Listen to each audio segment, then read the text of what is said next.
प्रश्न 4। असम आंदोलन क्या था? इसके पीछे की शरणार्थी समस्या और भारतीय नागरिकता के संकट का विस्तृत विश्लेषण कीजिए। 1। भूमिका। असम आंदोलन 1979-1985 आधुनिक भारतीय इतिहास और विशेषकर उत्तर पूर्व भारत के इतिहास में एक युगांतरकारी घटना थी। यह मुख्य रूप से अवैध प्रवासियों और विदेशी नागरिकों, मुख्य रूप से बांग्लादेश से आए लोगों के खिलाफ स्थानीय असमिया लोगों का एक राष्ट्रव्यापी सांस्कृतिक और राजनीतिक विद्रोह था। इसका नेतृत्व मुख्य रूप से all Assam students union (AASU) और ऑल असम गण संग्राम परिषद (AAGSP) ने किया था। इस आंदोलन ने भारत में नागरिकता, पहचान और राष्ट्रीय सुरक्षा की बहसों को एक नया मोड़ दिया। 2। आंदोलन की ऐतिहासिक पृष्ठभूमि और शरणार्थी समस्या। असम में प्रवासन, माइग्रेशन का इतिहास औपनिवेशिक काल से ही पुराना है, जब ब्रिटिश सरकार चाय बागानों में काम करने के लिए बंगाल से श्रमिकों को लेकर आई थी। लेकिन असली संकट निम्नलिखित कारणों से गहराया। 1971 का बांग्लादेश स्वतंत्रता संग्राम। वर्ष 1971 में जब पूर्वी पाकिस्तान, अब बांग्लादेश में पाकिस्तानी सेना का अत्याचार बढ़ा, तो करोड़ों की संख्या में शरणार्थी सीमा पार कर असम, त्रिपुरा और पश्चिम बंगाल में घुस आए। जनसांख्यिकीय असंतुलन, डेमोग्राफिक चेंज। युद्ध समाप्त होने के बाद भी लाखों शरणार्थी वापस नहीं गए और असम के स्थानीय मैदानी इलाकों में बस गए। इसके कारण स्थानीय असमिया भाषी लोग अपनी ही भूमि पर भाषाई और सांस्कृतिक रूप से अल्पसंख्यक होने के कगार पर पहुंच गए। मतदाता सूची में धांधली। मंगलादोई उपचुनाव। वर्ष 1979 में मंगलादोई लोकसभा सीट के उपचुनाव के दौरान जब मतदाता सूची को अपडेट किया गया तो उसमें अचानक हजारों संदिग्ध विदेशी नागरिकों के नाम पाए गए। इसने आग में घी का काम किया और छात्रों का गुस्सा भड़क उठा। 3। आंदोलन के मुख्य मुद्दे और मांगे। आसूप AASU के नेतृत्व में शुरू हुए इस आंदोलन की मुख्य मांगे 3D फॉर्मूले पर आधारित थीं। 1. डिटेक्शन, पहचान। असम में रह रहे सभी अवैध विदेशी नागरिकों की पहचान की जाए। 2. डिलीशन, हटाना। मतदाता सूची से उन सभी अवैध प्रवासियों के नाम हटाए जाएं। 3. डिपोटेशन, देश निकाला। उन्हें कानून के मुताबिक उनके मूल देश वापस भेजा जाए। यह आंदोलन लगभग 6 वर्षों तक चला, जिसमें हड़तालें, आर्थिक नाकेबंदी, तेल रिफाइनरियों को बंद करना और बड़े पैमाने पर प्रदर्शन शामिल थे। इस दौरान नेली जैसी दुखद हिंसक घटनाएं भी हुईं। 4. असम समझौता 1985 और नागरिकता का कानूनी संकट। 15 अगस्त 1985 को तत्कालीन प्रधानमंत्री राजीव गांधी की सरकार और आंदोलनकारी नेताओं के बीच असम समझौता, असम अकॉर्ड हुआ। इसके तहत नागरिकता तय करने के लिए एक विशेष कट ऑफ तारीख तय की गई। 1951 से 1961 के बीच आए लोग, इन्हें पूर्ण नागरिकता और मतदान का अधिकार दिया गया। 1 जनवरी 1966 से 24 मार्च 1971 के बीच आए लोग, इन्हें पहचान के बाद नागरिकता तो दी गई, लेकिन 10 साल के लिए उनके मतदान के अधिकार पर रोक लगा दी गई। 25 मार्च 1971 के बाद आए लोग, इन्हें पूरी तरह से अवैध प्रवासी माना गया और इन्हें चिन्हित कर देश से बाहर निकालने का फैसला हुआ। 5. आलोचनात्मक मूल्यांकन और वर्तमान प्रासंगिकता। असम समझौता आज भी पूरी तरह लागू नहीं हो पाया है, जिसने नागरिकता के संकट को और उलझा दिया है। NRC, राष्ट्रीय नागरिक रजिस्टर।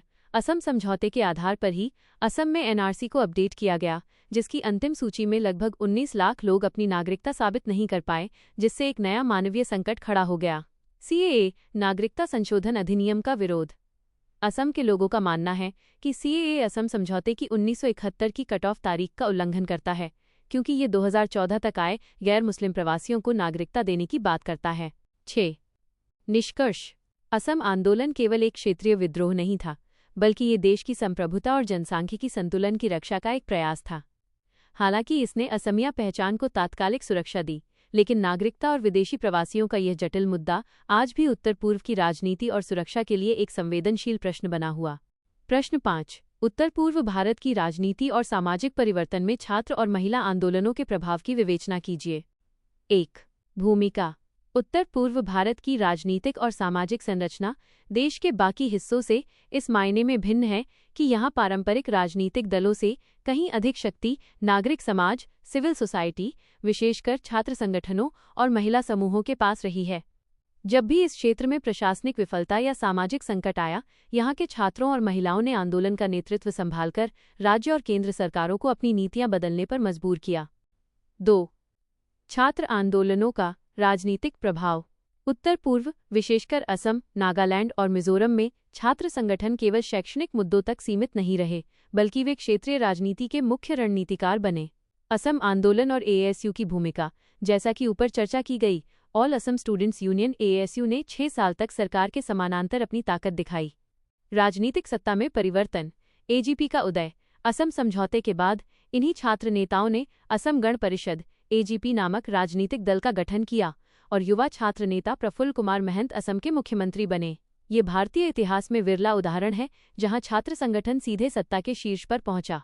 अन्य राज्यों में प्रभाव, नागालैंड में नागा स्टूडेंट्स फेडरेशन NSF और मिजोरम में मिजो जिरलाई पॉल MZP जैसे संगठन जनजातीय अधिकारों, सीमाओं की रक्षा और आंतरिक सुरक्षा के मुद्दों पर सरकार पर दबाव बनाने का काम करते हैं। 3. महिला आंदोलनों का सामाजिक और राजनीतिक प्रभाव। पूर्वोत्तर भारत का समाज भले ही पूरी तरह मातृसत्तात्मक न हो, लेकिन महिलाओं की सामाजिक स्थिति और निर्णय लेने की क्षमता बहुत मजबूत है। इसका प्रमाण यहाँ के 2 बड़े महिला आंदोलनों में दिखता है। मीरा पैबी मणिपुर - मशालधारी महिलाएं। उद्देश्य 1970 के दशक में मणिपुर की महिलाओं ने समाज में बढ़ती शराबखोरी और नशीली दवाओं के खिलाफ मोर्चा खोला। राजनीतिक मोड़, बाद में जब मणिपुर में उग्रवाद बढ़ा और सेना को AFSPA के तहत असीमित अधिकार मिले, तो इन महिलाओं ने मानवाधिकारों की रक्षा के लिए सेना की ज्यादतियों के खिलाफ ऐतिहासिक आंदोलन किए। वर्ष 2004 में थंगजाम मनोरमा की कस्टडी में हुई मौत के खिलाफ इनका नग्न प्रदर्शन राज्य में मानवाधिकार की लड़ाई का प्रतीक बन गया। Naga mothers association NMA- Nagaland. शांति स्थापना में भूमिका। जब नागालैंड विभिन्न उग्रवादी गुटों जैसे NSCN के गुटों के आपसी संघर्ष और सेना की कार्रवाई से लहूलुहान हो रहा था, तब NMA ने हिंसा से मुक्ति का नारा दिया। मध्यस्थ की भूमिका। इन माताओं ने सीधे जंगलों में जाकर उग्रवादी कमांडरों से मुलाकात की और उन्हें भारत सरकार के साथ संघर्ष विराम सीज़फायर करने के लिए राजी किया। 4. इन आंदोलनों का आलोचनात्मक विश्लेषण। सकारात्मक पक्ष। इन आंदोलनों ने लोकतंत्र को जमीनी स्तर पर मजबूत किया और ये सुनिश्चित किया कि दिल्ली या राज्य की राजधानियों में बैठे नेता जनता की आवाज़ को अनदेखा न कर सकें। नकारात्मक पक्ष। कई बार छात्र आंदोलनों के कारण शैक्षणिक सत्र बाधित हुए और कुछ आंदोलनों में उग्र राष्ट्रवाद के चलते गैर जनजातीय अल्पसंख्यकों के साथ हिंसा भी हुई। 5. निष्कर्ष। उत्तर पूर्व में छात्र और महिला आंदोलनों ने साबित किया है कि लोकतंत्र केवल वोटों और चुनावों तक सीमित नहीं है। सामाजिक चेतना, मानवाधिकारों की रक्षा और क्षेत्रीय अस्मिता को बनाए रखने में इन नागरिक संगठनों ने एक ऐसी दीवार का काम किया है जिसके बिना पूर्वोत्तर के सामाजिक राजनीतिक परिवर्तन को नहीं समझा जा सकता।